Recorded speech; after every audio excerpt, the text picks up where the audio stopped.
Welcome to the West Ham Voice. Today is a special feature of this show to talk about what's coming up in terms of the fan action that's happening over the next couple of games. There's the Crystal Palace game, of course, and then in between we've got the Everton game away, and then we've got Arsenal at home, and then away, and then Brentford at home.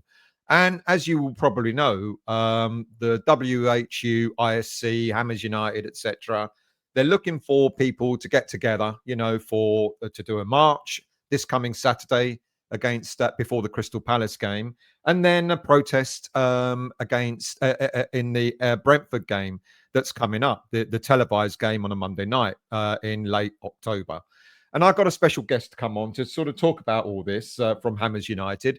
He's been on before, and I would think you all know him pretty well by now, and that's Paul Colborne. And we're going to sort of go through what the protests are about, what the ideal outcome is going to be, and so on.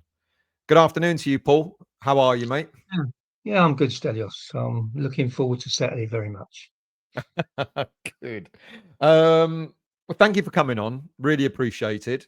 Let's start with the obvious thing, shall we? And that is, of course, the letter of no confidence that went to the board a couple of weeks ago. That was sent to. Well, can you tell the viewers who that was sent to, what was the aim of it, etc.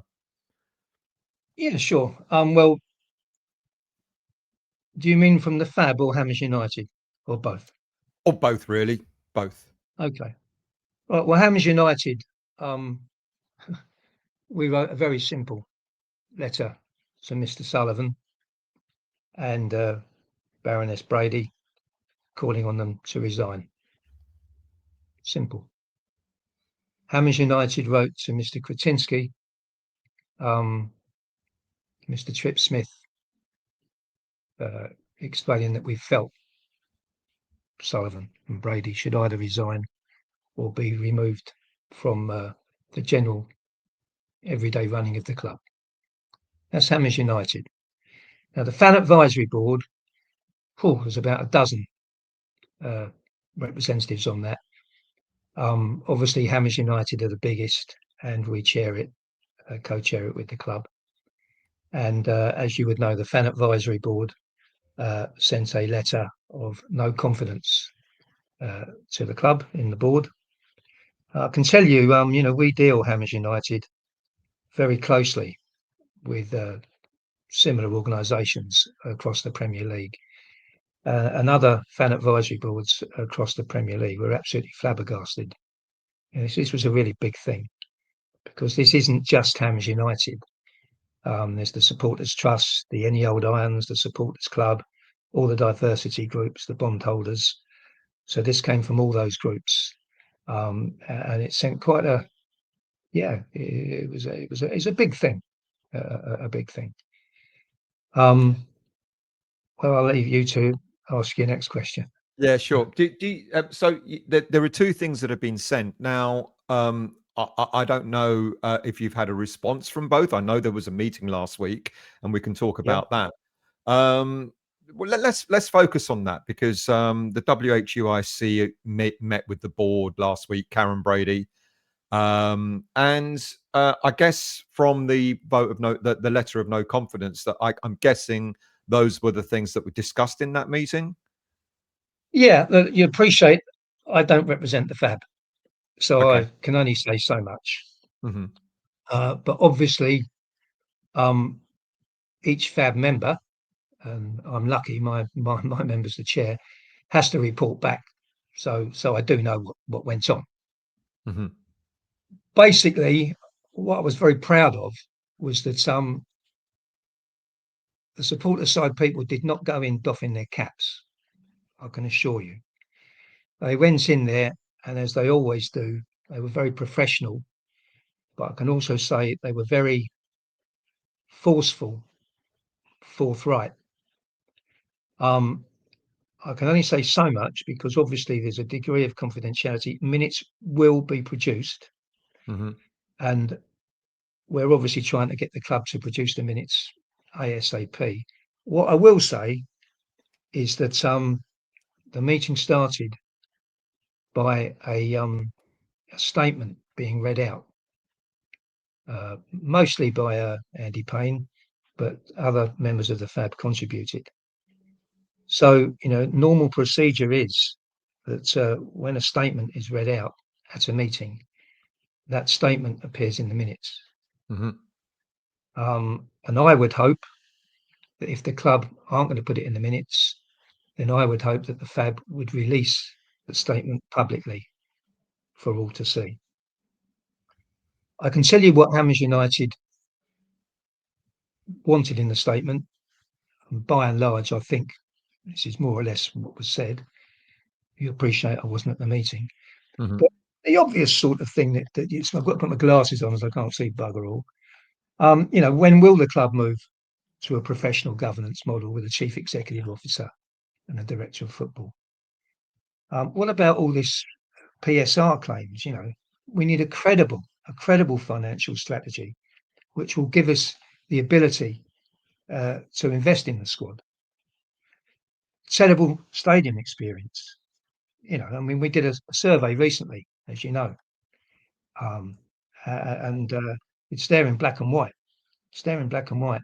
Many, many, many more people did the survey than the club survey, and the dissatisfaction is huge. Heritage and culture. Where's the museum that was promised? Where's the Bobby Moore collection? Where's the Hurst and Peters medals? Younger people wouldn't even know we won the bloody World Cup. Mm-hmm. Strategic vision. What's their strategic vision? What about meaningful supporter engagement? What's the long-term football vision? Recruitment, youth development. How are we going to compete? I believe all these questions would have been put to the club. And as I say, or as you know, we have not received an answer yet. But I say we, that's the wrong terminology. The FAB have not received an answer yet, as far as I'm aware. But certainly minutes will have to be produced. We have to be transparent to the fan base, and we will be. That list is quite comprehensive, and it's certainly valid, and it's what it shows to me, Paul. We've had discussions before about Hammers United and about the whole concept, etc. And I've been honest. I've questioned some of the things that have been done in the past and how they've been approached, etc. But that statement is really comprehensive because it's looking at the very fabric of this football club.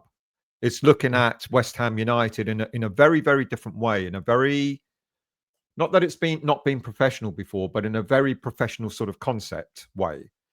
Talking about things like the professional governance and all that sort of stuff. That's something that I've not heard of from our fan base before, from the different fan sections, and I think that's really, really welcome because I think from what it sounds to me is, as you've quite rightly put it right at the start, there was a very professional approach to this from the offset, and that will demonstrate to people who are watching this, and if it hasn't demonstrated it to the board, I'd be worried if they're not going to come back to answer those sorts of areas that you've covered.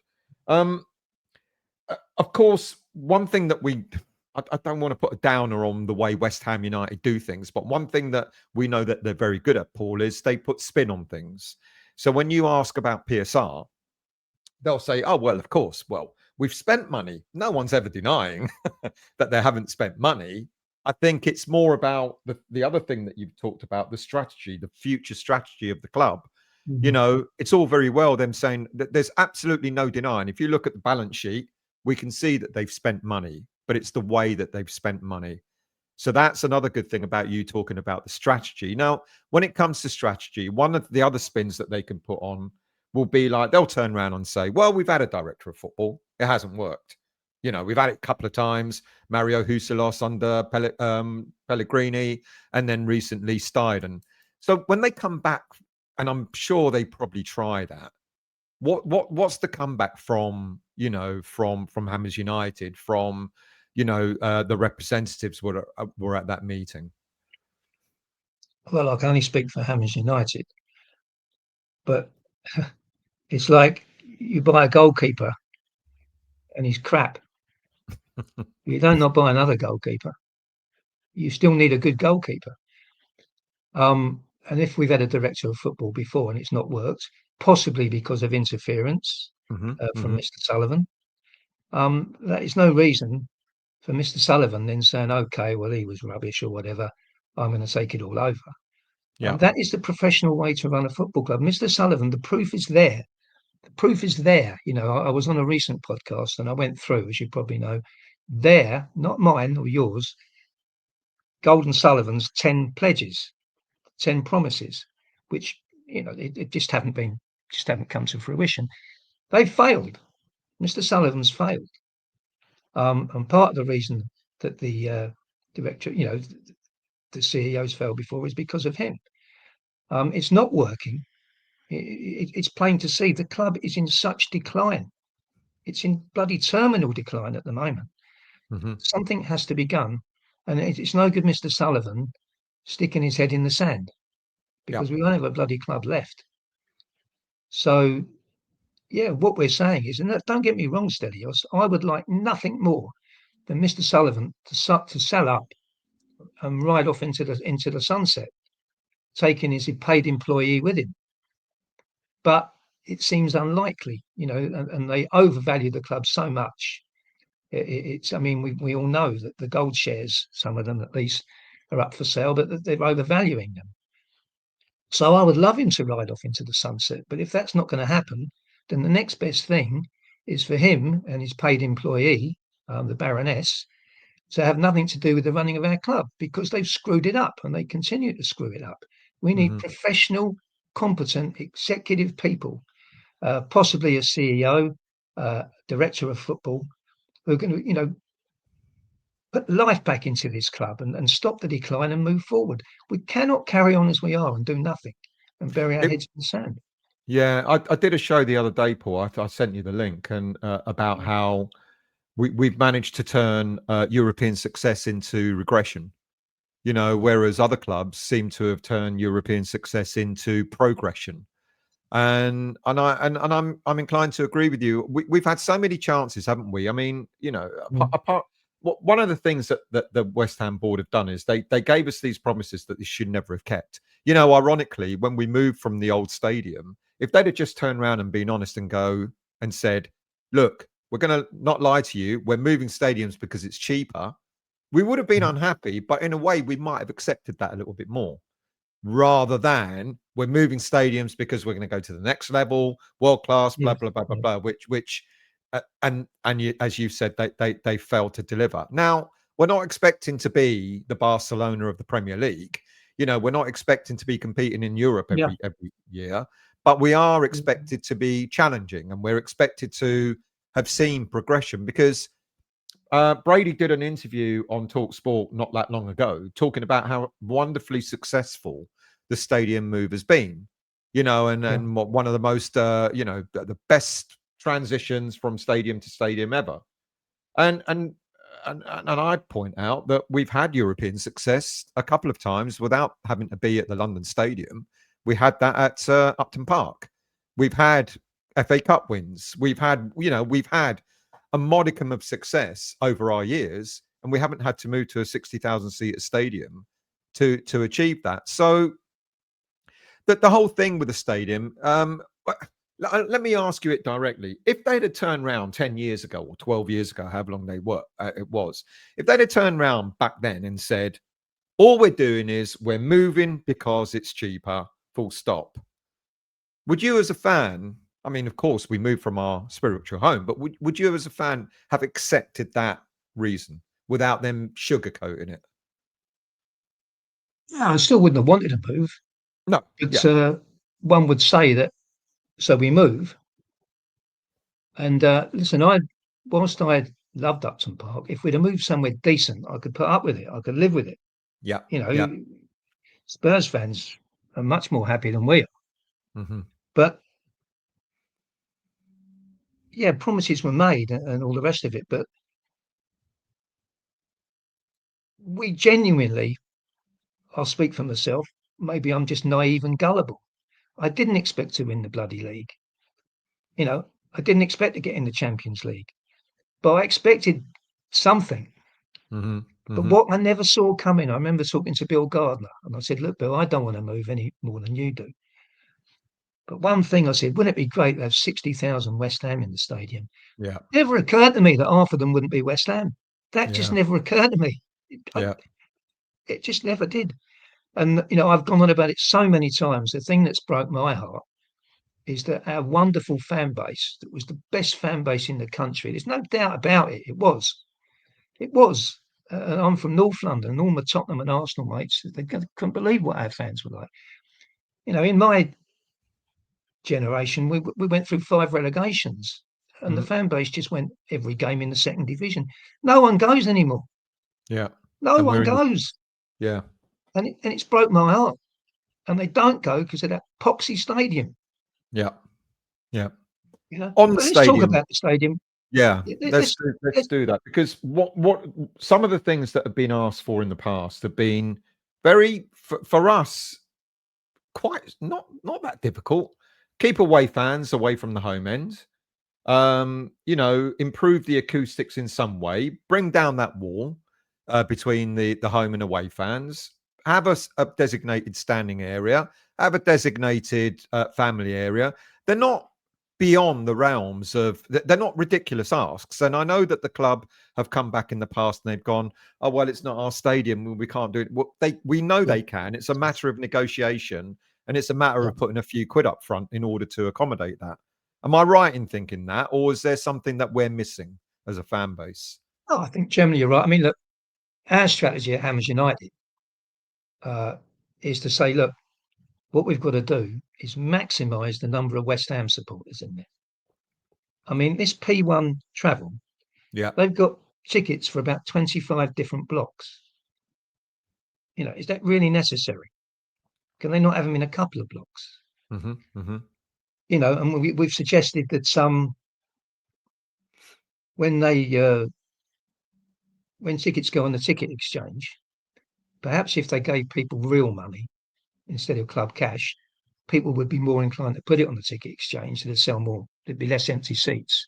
Yeah. And then maybe the ones that go on give first dibs to anyone on the season ticket waiting list, if there is anyone, and Claret members. Try and get more West Ham supporters in there. Yeah. Yeah. I've got a guy, a mate. He's a good fella, and he sells football scarves.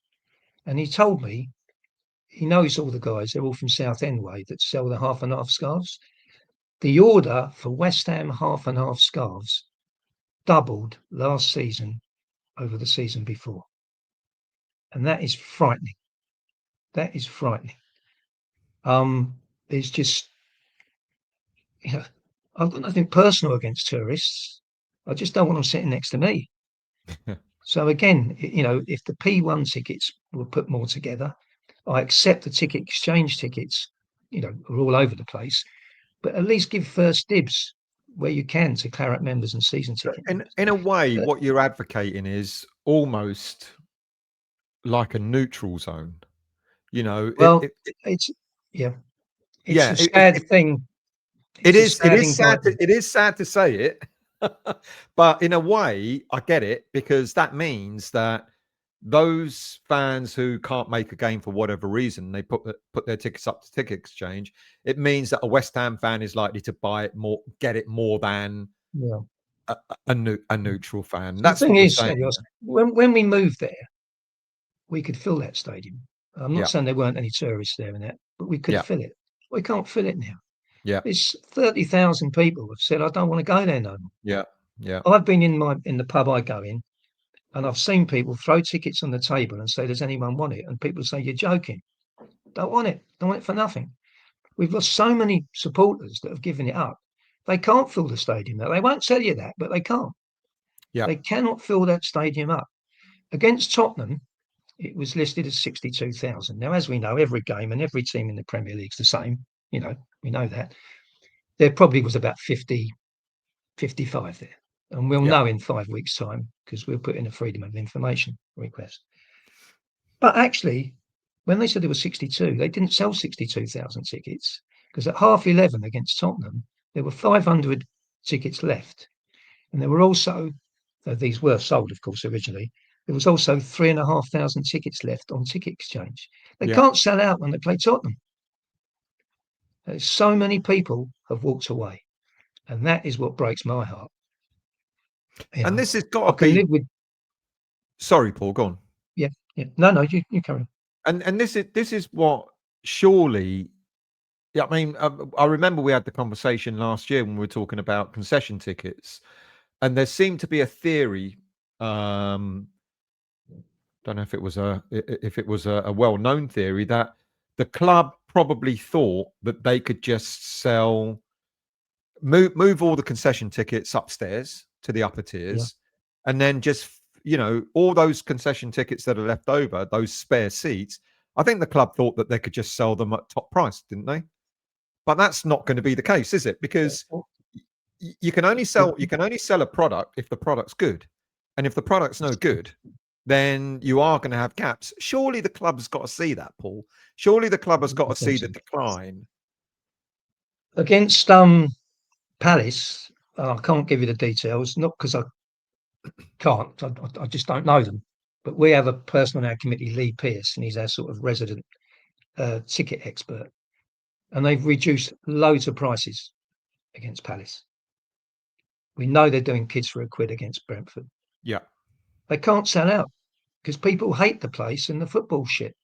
Mm-hmm. Mm-hmm. Can I talk about the football a bit? Because I've always, Stelios, in any of these podcasts, you will know, for me personally, the football's secondary. Yeah. What it is for me is we had the best fan base in the country. They've destroyed this club. They ripped the heart of this club out. They've ripped the soul of this club out. And that's what I'm bothered about. But I thought today, because there's a lot of younger people be watching this as well, let me talk about the football, which I never talk about. Okay. And the football shit. And if we don't go down this year, we'll go down next year. West Ham are walking around like a drunk, like a zombie. And we sort of don't do anything in the cups because we don't want to get players injured. And then all we really, it would seem that the ambition is to get 15th, 16th, something like that. Now, we've all heard the phrase, world-class team in a world-class stadium. None of us expect that. But we expect it a bit better. I'd settle for a decent team in a decent stadium. But we haven't got that. We've got a crap team in an awful stadium. We all know, after last year, the squad needed major investment. Major investment. We had the 12th highest spend. They spent roughly 50 million. When we played Tottenham, Solanke, an English international, was sick. A striker for Tottenham. They brought on a Brazilian striker. We had the German fella, he was not great, and we had Callum Wilson. None of them were deemed fit enough to play 90 minutes. We've not got a top class striker. And the real top teams have about 3 or 4. Yeah. I would suggest we're a quality centre half short. We didn't spend the money that we could compete this year. And that's why we're in a relegation fight. And what did the club say? Oh, PSR, all this crap. And people sussed it out. They were gaslighting us again. There is plenty of room with PSR. The problem is the club haven't got the cash. They've just not got the cash. And none of the directors, it would seem, are prepared to put the cash in. I'll get onto the team in a minute, but this is all part of it, because if you spend money, you tend to have a better team. And one of my committee members, he uses a good analogy. He says, do you know what? You get a family and they've lived in a house for decades and they love that house. It's the family home. And they flog it and they start renting somewhere, which they don't like so much. But the quid pro quo is they buy a new car. They go on about 5 holidays a year. They go out for a meal twice a week because they've got plenty of cash. Well, West Ham, they've flogged the family home. And we rent somewhere that no one likes. In fact, most people hate it. but we're still potless. Yeah. Abject failure. Now let's look at the team now. What do West Ham fans aspire to? I would suggest most of us, we'd love to be a world-class team in a world-class stadium. But you know what? If we could fight for 7th and 8th or 8th and have a bloody good cup run, we'd be happy with that. Yeah, and this is what I agree with. And I know a lot of people from the outside of West Ham are going to go, well, hang on a minute. You had that a few years ago under David Moyes. You had all of that. Mm. You had 3 years of Europe, and you Yeah, had the yeah, compete. Even when his last season, we finished in ninth. And then outside people outside of West Ham will go, you let all that go because you wanted a different kind of manager. Uh, mm, One of the things that we've never done, Paul, and when I did the show the other day, I compared the managers that Spurs have had, and I hate comparing us to Spurs. It's not because I'm jealous, but it was just a good comparison to make over the last 10 years. yeah, Is that they've aspired to have managers who seem to want to. No, they've not all succeeded, but what Spurs have done is they've tried to get managers in who try to get the team to the next level, the club to the next level. The Pochettinos, the yeah, Contes, yeah, etc. And what we've done is we've knee jerked, we firefight. Ever since we've moved to the stadium, we've got relegated, and then we had Allardyce. Some will say that was an inspired move, getting Allardyce, bringing us back up, even though he almost didn't. But ever since then, all we've done is we've just gone. Um, we've looked for the quick fix in our yeah. managers now, the quick fix in our managers. Whereas, had we maybe after Moyes, had we gone for a good, decent, whether it's young manager or paid money to get a good manager in, would we not have been in a different place now? This is really all boiling back to the strategy or the lack of strategy, Yeah, isn't well, it? it's the strategy. And also, look, it would have got worse since I looked at it. I looked at it in the concession campaign. But the 10 years, when I looked at it 6 months ago, over 10 years, Tottenham's commercial revenue had increased by 172 million. In the same period, West Ham's increased by 28 million. Right? Well done, Baroness Brady. Well done. Every game they play Tottenham at home, I think you'll find they get more, about £4 million more a game than what West Ham do. So sadly, 7 years ago, we weren't far behind. There weren't a lot in it. We're Yeah, we never going to weren't catch far Tottenham behind. now. Yeah, That we're a distant. We're never going to catch them. You've got to face up to it, right? They are. So the point about the managers is they they've got the money to throw at top class managers. West Ham go for the cheap option. yeah, West Ham go for the cheap option. It's fairly well. Well, I can't be sure, but it's generally accepted. Sullivan weren't all that fussed about Moyes, as you know. He went the first time, but Moyes was cheap. He was cheap and available, and that's the West Ham model: short-term fix, cheap and available. And we all know what's going to happen next. What's Sullivan going to do? It will be Potter. Right? Potter will get the blame. He'll get rid of Potter, hoping that the fan revolt, we'll call it, subsides. yeah, Can I carry on about the team though? Because I never yeah, mentioned the football, Stelios. So we agree that really we're trying to push for 7th, 8th place in the FA Cup. Now look, we won the Conference League. I was as happy as anyone else. I got drunker than most. To my credit, I don't go every week anymore. I got offered 2 tickets to the final and turned them down because I thought that was wrong. But I went out there and I sat in a pub with a few good mates and watched it out in Prague. And it was great and we loved it. But look, we didn't beat Dortmund or bloody Real Madrid or Barcelona. You've got to be honest about it. Papered over the cracks. And actually, Amish United, we did a survey about 6 years ago. What do the fans want? And actually, most of them wanted a new stadium. But 11% wanted to win a European trophy, and 53% wanted a domestic trophy, actually. And let's face it, that's the FA Cup. So yeah. let's look at the FA Cup under Sullivan. You will not believe it, mate. You will not believe it. 15 years. Okay. Now, people will say, oh, well, the top six win it every year. And they win it most years. But weren't we supposed to be pushing the top six? You know, well, we're not supposed to be pushing them. World-class team and world-class team. But I'll tell you Yeah. what, since Sullivan's been there, Leicester won it, Wigan won it, Wigan Athletics won it. Okay, Hull have made the final and had a bloody good go. Watford made the final, not so good in the final. So we got to a cup final in 15 years? No. Okay, how many semi-finals have we got to? None. Have we got to any quarter-finals? One in 15 years. We were at the Boleyn then.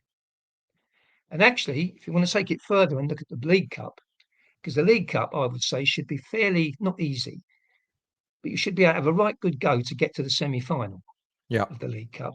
Because let's face it, most of the big teams don't play their best team until the semi-final. So how many League Cup finals have we got to in 15 years? None. How many semi-finals? That shouldn't be too difficult. One.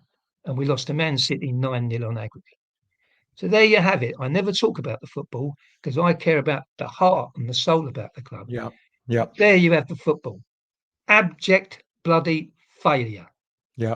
I mean, Simple. this stadium move has been, you've hit the nail on the head. No investment in the squad, or no real investment, or when there has been investment, there's been no strategy behind it. The move to the stadium has also failed commercially. That really is on Brady above everything else. When she talks herself to be such a fantastic businesswoman. So and the mistruth about having, if we hadn't moved to the stadium, we wouldn't have won the Europa Conference League. What is there? Is there anything at all? And I know what the answer is going to be, but is there anything at all that's been good about moving to this current stadium? No. If you live in Kent or you live in Hertfordshire like I do, you can get there a bit quicker. And that's just That's about it. it, really. Yeah. Yeah. We've lost our soul, mate. And all that made, the fan base was fantastic.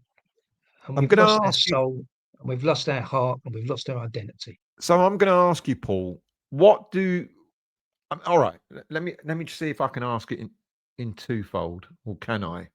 Let me just ask it.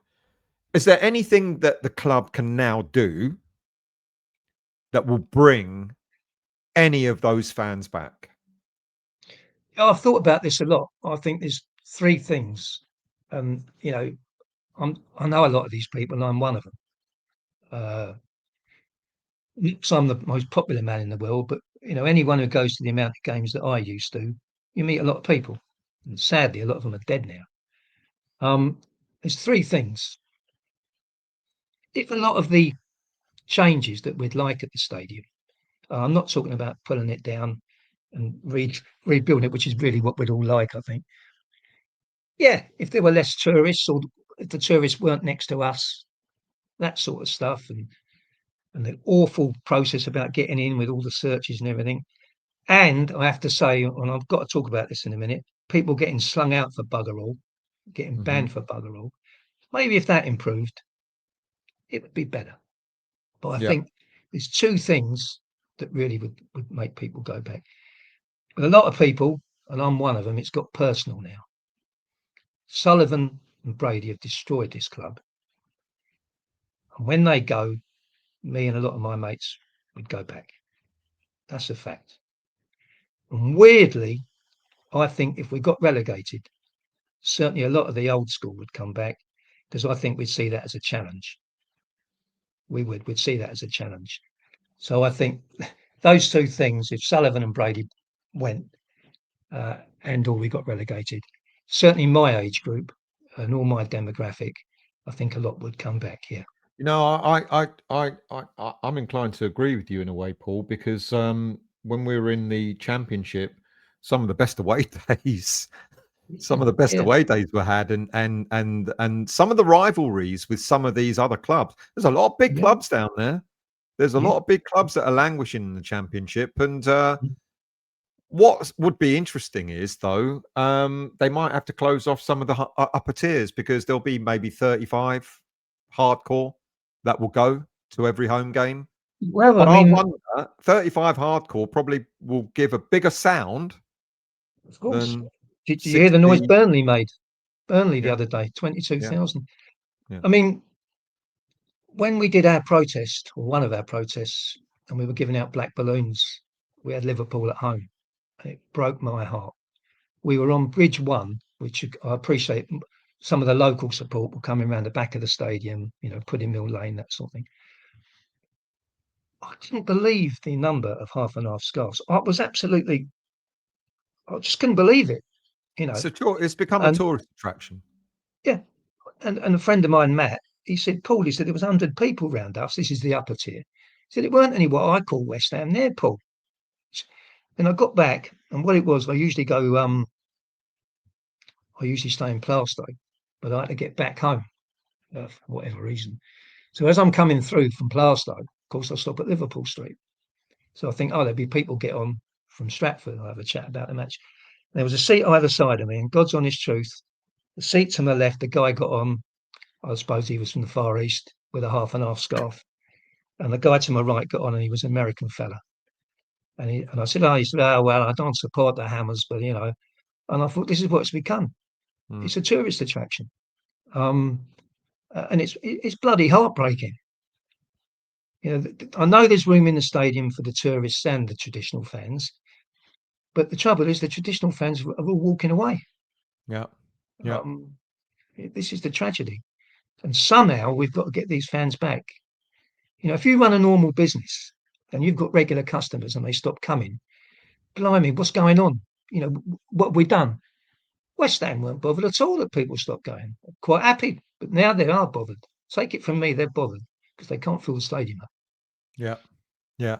This is the big crux, isn't it? And we kind of talked about Brady and Sullivan, and we kind of, I think we kind of know deep down that uh, I don't know what it will take for Sullivan to sell the club.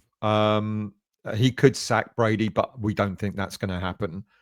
What if someone like, I mean, there's been a lot of talk about Amanda Staveley, who was the Newcastle, at Newcastle, and if someone like that came into the club, if someone like that came in who seems to have a bit more of footballing knowledge, and let's say for argument's sake, took the 10-15% that the golds are selling.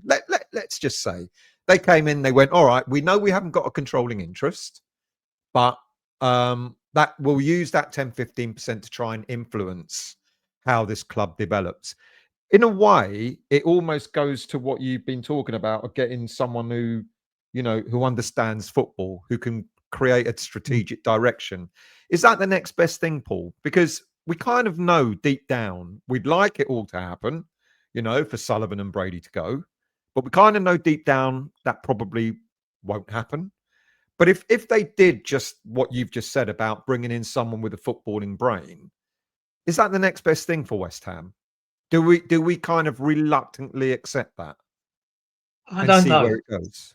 And I suppose I'm passing the buck, but obviously I have to do what my members tell me. Sure, sure. And the reason we started these protests was that we had avalanches of requests. You've got to protest. I don't know is the honest answer. But when we did the concessions, Stelios, as you know, a lot of people were saying you're wasting your time. And someone quite well known said, well, there's going to be a 5% price increase. And we proved a lot of people wrong. And I honestly believe that we're on the cusp of achieving something here. The fan base are going to have to play their part. And if we, as we hope they do, West Ham start winning every match, then the fan base have still got to get their asses down and protest. The press is the big thing. The press have sussed it now. Yeah, there's been a big change, isn't there? Yeah, there's a real feeding frenzy now. They're all over it. No doubt about that. And of course, if we could win and keep the protests up, it would be brilliant because apart from we all want to win, they'd be saying, well, look, West Ham are winning and there's thousands of people protesting. What's going on here? I honestly believe we're on the cusp of achieving something, achieving real change. I don't expect Sullivan to sell up. He's under huge pressure at the moment. He's under huge pressure. And the protest against Palace and the boycott against Brentford, and we've got plenty more where that came from. Because, what happens with these protests, Stelios, when we had the static protests before, the equivalent of what was against Palace, we got 1,500. Then when we had the march, it went up to 9,000. And then we know we'd have got 15 and COVID came. I'm looking to get a march of 20,000 before the end of the season. The pressure will just gather and gather and gather. And I'm expecting the dam to break. I'll say that publicly. He might not sell up, but I'm confident this time next year, Sullivan and Brady won't be in those positions. There you go. Should we finish off with what's happening, what's coming up, Paul? Yeah, With, sure. Look, with Saturday I've got and I've got a Hammers United committee meeting tonight, and what we do, we invite other people as well, so we get other viewpoints and that, and we'll be discussing away games, and we'll be discussing Newcastle/Burnley.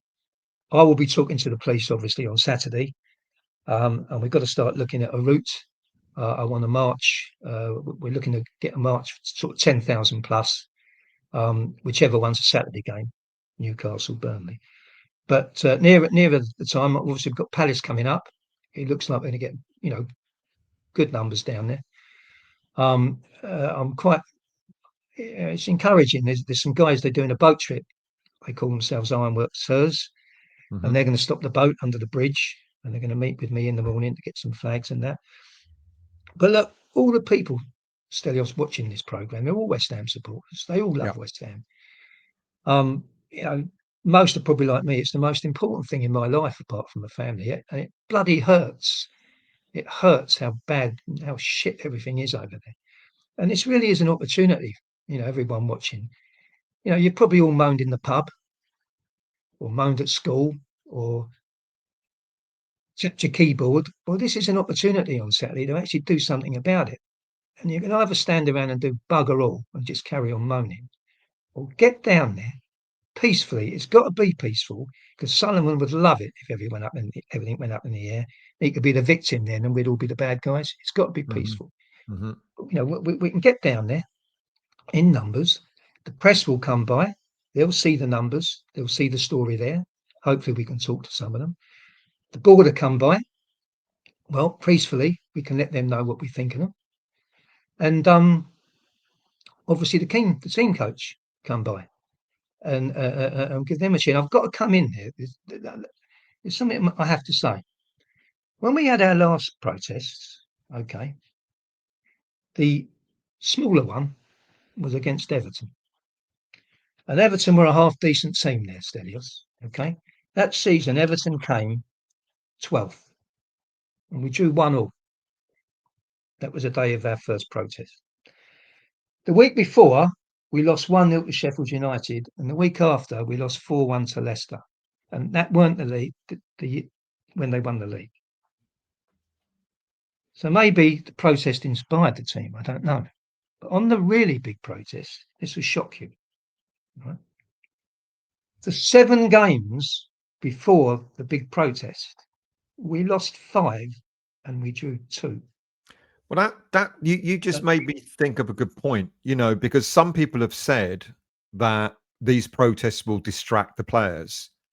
You seem to just prove that that's not the case. It seems it inspires them. So I'll go on. Before the protest, we lost 1-0 to Sheffield United, 4-1 to Leicester, 2-0 to Liverpool, 3-2 to Liverpool, and we drew with Man City and Everton. Then we had the protest, the big one. And we beat Southampton 3-1, and they came 11th that year. And then after the protest, we then lost the next 3. So the only game we won in 11 matches was the day of the big protest. So possibly they see an inspired, passionate fan base. Yeah. Possibly it inspires them. But anyway, back to what I was saying. So there's an opportunity Saturday. I've said it before, but I'll say it again. A lot of people watching this have East End roots. Their mum and dad, maybe their grandparents, their great grandparents. And what would those people that supported this team all those years say if we didn't do anything? We just let it die. all our friends, that some of them aren't with us anymore. Two stand out for me: Dennis Lapine, Bimbo. Blimey, they'd haunt me if I didn't do something. All those people we travelled around the country. What would they say if we didn't do anything? So we're not just doing it for ourselves. We're doing it for them that came before us, and we're doing it also, probably most importantly, for our kids and our grandkids. Future. Otherwise they won't Yeah. have the club. And you know what? How many times have you heard you're not West Ham anymore? You're not Mm. West Ham anymore. Well, it's bloody show the Arsenal and Tottenham fans that there's still a bit of East End grit. We've still got a bit of togetherness, a bit of passion, a bit of soul, a bit of heart, a bit of guts, like West Ham always had. Let's show them. So after the bloody weekend, they ring up and say, God, you see what West Ham did? Mm. Can't believe Mm. it. So, I can only conclude really by saying that get yourselves down there. We'll have some flags to give out, Hammers United. Bring your own flags, bring your friends, bring your kids. And as the song goes, stand up if you love West Ham. And let's really get it going, guys. I can't say any more, Stelios, really. Paul, Um, I really appreciate your time, mate. Much, okay, honestly. well, thank you for You having me know, on, and long live West Ham. absolutely. Much appreciated, Paul. And I'll Okay, speak to you thanks for soon. having me on. Okay, Thanks. cheers, mate. Bye-bye. Bye. Thank you all for watching. Thank you all for listening. Do leave your comments. Tell us what you think of what Paul has said, about, he's given some passionate pleas there, some real sort of background. I really like the statement that they started off with about, the whole, the governance of the club, the whole PSR issue, the stadium experience, the heritage, the promised museum, etc., and the strategic outlook, of the club. What is the strategic outlook? What's the long-term plan? And of course, the supporter engagement, some proper dialogue, and it looks like, they've done themselves proud when they met with Brady last week. And let's see what the outcome's going to be. We're all waiting now for the minutes of that meeting, and let's see what happens there on in. Thank you all for watching and listening, and I'll see you all soon.